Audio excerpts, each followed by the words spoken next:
안녕하세요. 우리 채널 오시기를 환영합니다. 결혼을 앞두고 있는 30대 예비 신부예요. 결혼 준비로 한창 바빠야 할 저는 한동안 수능 준비로 눈코 뜰 새 없이 바빴어요. 남도 아닌 제 오빠를 상대로 말이죠. 저희 남매는 제가 7살, 오빠가 9살이던 무렵 아빠가 사고로 돌아가시고 엄마의 보살핌으로 자랐어요. 안 그래도 빠듯한 형편에 하루아침에 가장을 잃었으니 생활이 오죽했겠어요. 그래도 저희 남매가 겪은 생활고는 엄마 아빠에 비하면 세 발의 피예요. 저희 엄마 아빠는 두 분 모두 부모님 얼굴을 모르세요. 친척집을 전전하며 살다가 학교도 제대로 못 마친 상태로 서울로 상경해 사회생활을 시작하셨죠. 배움이 짧으니 번듯한 직장은 꿈도 못 꾸고 몸으로 때우는 힘든 일만 하면서 사셨어요. 그렇게 성인이 된 두 분은 아빠는 카센터에서 일을 하고 있었고 엄마는 입주 도우미로 있던 차에 지인의 소개로 만나 가정을 이루게 됐어요. 유일하게 제 기억에 남아있는 아빠 얼굴도 얼굴에 온통 시커먼 기름을 묻힌 모습이죠. 평생 가족에 굶주려 있던 아빠는 가족을 먹여 살리기 위해 정말 열심히 일하셨어요. 하지만 카센터를 차리려고 모은 돈을 친구한테 사기당해 모두 날리자 술에 빠져 사셨죠. 사고가 있던 그날도 술에 취해 밤거리를 헤매시다 뺑소니 차에 치여 그만 하늘나라로 가셨고요. 저희 엄마 아빠는 한글을 모르세요. 요즘 세상에 글 모르는 사람이 어딨냐 생각하시겠지만 살아온 인생이 그런 걸 어떡하겠어요. 그저 이름 석자만 그림처럼 외워쓰는 정도예요. 저도 사실 이런 걸 알게 된 건 유학을 준비하던 10년 전쯤이에요. 당시 유학 자금을 벌기 위해 정신이 없던 저는 집에다 중요한 서류를 빼놓고 오는 바람에 엄마한테 가져다 달라고 전화를 했었죠. 그런데 엄마가 화만 내시곤 바쁘다시며 못 갖다 주신다는 거예요. 그럼 집으로 퀵을 보낼 테니 서류만 전해달라고 하자 그제야 글을 모른다고 하시더군요. 거짓말인 줄 알았어요. 아니 어떻게 글을 모르고 살면서 지금까지 안 들킬 수가 있었지? 저는 납득이 안 됐죠. 그런데 돌이켜 생각해보니 그동안 미심쩍었던 일들이 떠오르더라고요. 엄마 수첩에는 전화번호 옆에 이름 아닌 알 수 없는 문자 같은 게 그려져 있었거든요. 전 엄마가 악필이라 흘려 쓴 거구나 생각했는데 그게 아니었던 거예요. 휴대폰 문자만 해도 그래요. 제가 문자 보내는 법을 알려드린다고 하는데도 매번 한사코 사양하셨거든요. 제가 평소에 그렇게 문자를 보내도 전화로 하라고 하신 것도 그렇고요. 암튼 모르면 모를까 알고선 그냥 넘길 수 없었어요. 제가 유학 떠나고 나면 누가 엄마한테 가르쳐드리겠어요. 엄마 성격상 창피해서 가르쳐달란 말도 못 꺼낼 텐데. 그래서 전 한국을 떠나기 전까지 틈틈이 엄마한테 한글을 가르쳐드렸어요. 그리고 얼마 뒤 전 계획대로 2년간 모은 돈으로 캐나다 유학길에 올랐죠. 한국에서 유학 떠날 날을 기다릴 때만 해도 캐나다에 대한 환상이 있었어요. 하지만 막상 도착해보니 제 생각과는 많이 달랐죠. 그건 어쩌면 여행지로 보느냐 사는 곳으로 보느냐의 차이인지도 모르겠어요. 일상생활 속에서 접하게 되는 동양인에 대한 노골적인 차별과 동양인 여자를 바라보는 이곳 남자들의 불쾌한 시선은 정말 견디기 힘들었어요. 유학생 중에는 이런 이유 때문에 현지 남자친구를 만들기도 한다고 하더군요. 초기 유학 자금만 간신히 만들어갔던 전 영어 실력도 온전하지 않은 상황에서 아르바이트를 병행하며 학교를 다녔어요. 제가 할 수 있는 아르바이트라곤 식당에서 설거지하는 게 고작이었죠. 영어가 돼야 서빙을 하는데 당시로서는 불가능한 수준이었거든요. 매니저는 동양인인 저한테 못되게 굴었어요. 제가 깨지도 않은 접시까지 제 탓으로 돌리며 페이를 깎으려고 했죠. 손가락으로 양쪽 눈을 찢는 행동을 하는 건 다반사고 툭하면 니네 나라로 돌아가라고 소리쳤죠. 처음엔 영어도 안 되고 한 푼이 아쉬운 처지라 차마 넘겼어요. 그런데 그럴수록 더 심해지더라고요. 제가 만만해 보였나 봐요. 그래서 한 번은 작정하고 달려들었죠. 그 후로도 매니저가 싸움을 걸어오면 피하지 않고 맞받아치며 싸웠어요. 그렇게 싸움닭처럼 매일 싸우다 보니 신기하게도 어느새 영어가 늘어있더라고요. 그래서 얼마 뒤엔 홀로 나와 서빙을 하게 됐죠. 덕분에 벌이는 조금 나아졌지만 학비와 생활비를 벌어가며 공부를 하려니 여간 힘든 게 아니었어요. 게다가 돈이 없어 제대로 챙겨 먹지 못하는 상태에서 몸은 육체노동으로 늘 지쳐있고 일과 공부 둘 다 하려니 시간이 없어서 늘 잠에 취해 있는 나날이 이어졌죠. 이렇게 살아서 뭐하나 싶어 절망에 빠져있던 어느 날 결국 강의실에서 나오다 쓰러지고 말았어요. 그런 절 들쳐업고 병원으로 달려가준 사람이 지금의 제 남편이에요. 남편이 그러더라고요. 쓰러진 널 업었는데 너무 가벼워서 가여웠다고 말이에요. 영양실조에 수면 부족이었어요. 당시 저와는 안면만 있었을 뿐 아무 사이도 아니었던 남편은 그날 이후 제가 몸을 추스릴 때까지 제 곁을 지켜줬어요. 그리고 태어난 지 얼마 안 돼 동거를 시작했죠. 처음엔 전 동거를 반대했어요. 그게 그렇잖아요. 우리나라 정서상 미혼 남녀가 동거를 한다고 하면 안 좋게 보는 거. 하지만 남편은 완강했어요. 저를 혼자 놔두면 언제 또 쓰러질지 모른다면서 말이죠. 그러면서 이렇게 말했어요. 그날 쓰러진 널 업고 달리면서 생각했어. 내가 무사히 깨워주기만 한다면 난 널 영원히 지켜주겠다고. 난 내가 한 약속을 지키고 싶어. 그러게 해줘. 그 순간 언어도 다르고 머리색도 눈 색깔도 다른 이 남자가 마치 예전부터 알고 있던 가까운 사람처럼 느껴졌어요. 지금 내가 이 사람을 놓치면 저는 영영 이런 남자를 만날 수 없을 것 같았죠. 그래서 동거를 하자고 했어요. 함께 살아보니 동거가 제가 생각했던 것처럼 불순한 이미지는 아니더라고요. 남편 부모님도 오셔서 함께 지내다 가시기도 하고, 남편이 없는 사이 제가 아플 땐 시어머니가 오셔서 간호도 해주시고, 서로의 지인들을 불러서 파티도 하고, 이건 마치 혼인신고만 안 했을 뿐 일반적인 결혼 생활과 똑같았어요. 제가 남편을 만나 캐나다에서 무사히 대학교를 졸업하고 취직해 이제 막 돈을 벌기 시작하던 무렵이었어요. 엄마한테 연락이 왔죠. 아파트 청약이 당첨돼서 계약금을 내고 중도금을 3회까지 부어왔는데 더 이상은 돈 마련이 힘들어 포기해야 할 것 같다고 말이에요. 그래서 전 엄마한테 중도금 남은 회차와 잔금은 내가 알아서 책임질 테니 절대로 팔지 마시라고 했죠. 사실 말은 그렇게 했지만 당시 전 이제 막 직장생활을 시작했던 터라 여유 있는 상황은 아니었어요. 하는 수 없이 투잡에 쓰리잡까지 뛰며 돈을 벌어야 했죠. 2년 조금 넘는 시간이 지나고 드디어 잔금을 다 치르던 날, 엄마와 전 전화기를 붙들고 엉엉 울었어요. 난생 처음 우리 집을 갖게 된 기쁨에 말이죠. 그리고 얼마 뒤 갑작스런 오빠의 결혼 소식이 들렸어요. 속도 위반 결혼이라 신부가 배 부르기 전에 치러야 한다고 부랴부랴 잡힌 결혼식이었어요. 생각 같아선 당장 한국으로 들어가고 싶었지만 무리해서 아파트 잔금을 마련하느라 돈을 빌려 쓴 탓에 주말도 없이 일을 하고 있던 전 결국 시간을 뺄 수 없어서 오빠 결혼식에 참석을 못했어요. 오빠랑 새언니한테 너무 미안해서 얼마 뒤 조카가 태어났을 땐 신생아용품부터 돌쟁이 옷, 장난감까지 모두 준비해서 한국에 보내줬어요. 그걸 시작으로 한국 엄마들 사이에서 인기 있다는 캐나다 제품들을 사서 새언니한테 보내는 게 원래 행사처럼 돼버렸고요. 나 대신 우리 엄마를 돌봐주는데 이 정도 못하겠어요? 그런데 이게 다 헛짓이었더라고요. 이때까지만 해도 전 오빠 내외가 엄마를 모시고 사는 줄 알았거든요. 그런데 이번에 한국에 들어와 보니 아니더라고요. 저랑 남편은 엄마 생일에 맞춰 서프라이즈 방문을 하기로 계획했죠. 그래서 따로 연락 없이 아파트로 향했는데 집에 아무도 없는지 벨을 눌러도 반응이 없더라고요. 휴대폰으로 전화를 해도 안 받으시고요. 그래서 오빠한테 전화를 했는데 엄마? 엄마 집에 계시지? 근데 왜? 집에 없어. 나 지금 집 앞이야. 집 앞이란 말에 오빠는 엄청 놀라더라고요. 근데 반가워서 놀란 사람이 아니라 뭐 훔쳐먹다 걸린 사람처럼 말이죠. 그제야 오빠는 순순히 불기 시작했어요. 현재 그 아파트에선 오빠 내외만 살고 있다고 말이죠. 오빠가 직장도 변변치 않고 새언니에 비해 학벌도 딸려서 안 그래도 사돈어른은 오빠를 탐탁지 않게 여기셨대요. 그런 중에 속도 위반으로 딸이 임신을 하자 울며 겨자먹기로 결혼을 승낙을 했지만 시어머니까지 모시고 살아야 한다고 하자 완강하게 결혼을 반대하셨다네요. 결국 엄마가 따로 나가 사는 조건으로 결혼 승낙을 받았다고 하더라고요.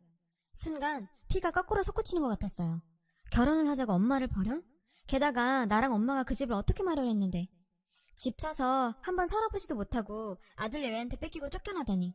엄마를 생각하니 억장이 무너졌어요. 그래서 엄마는 어디 있는데? 아, 그게 오빠는 쉽게 말을 잇지 못했어요.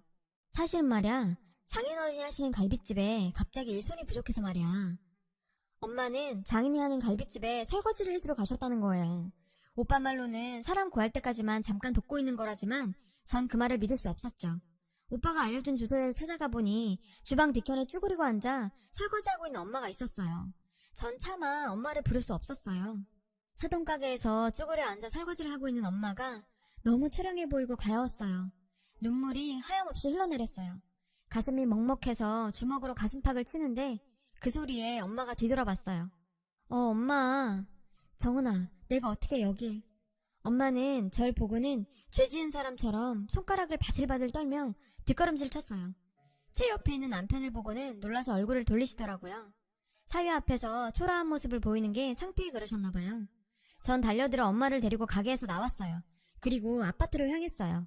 그 사이 오빠와 새언니가 집에 와 있더군요. 전 오빠한테 어떻게 된 건지 자초지종을 물었어요. 오빠는 주저리주저리 상황을 설명했고 엄마는 중간에 끼어들어 오빠가 그런 게 아니라 엄마 자신이 그렇게 하자고 한 거라며 오빠를 감싸고 들었죠. 아무리 자식이라지만 그땐 엄마가 좀 미웠어요. 안 그래도 이 상황에 피가 솟는데 새언니 반응이 시큰둥한 거예요. 이봐요 아가씨, 나 좀 어이없을라 그래요. 10년 동안 코빼기도 안 보이다가 갑자기 쳐들어와선 뭐 하는 짓이에요?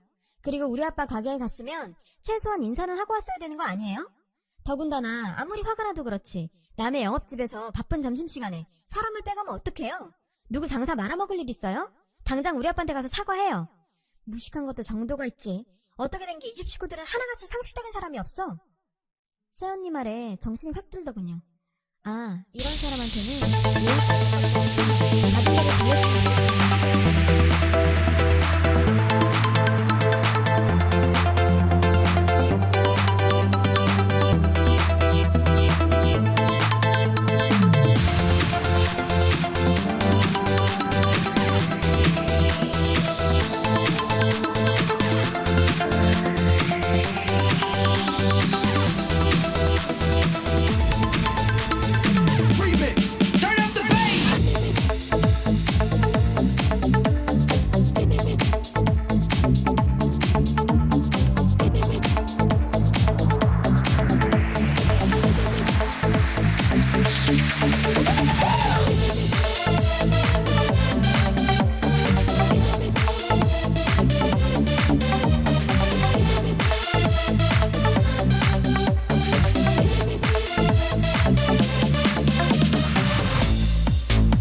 나중에 그러고도 네가 인간이라고 할 수 있니?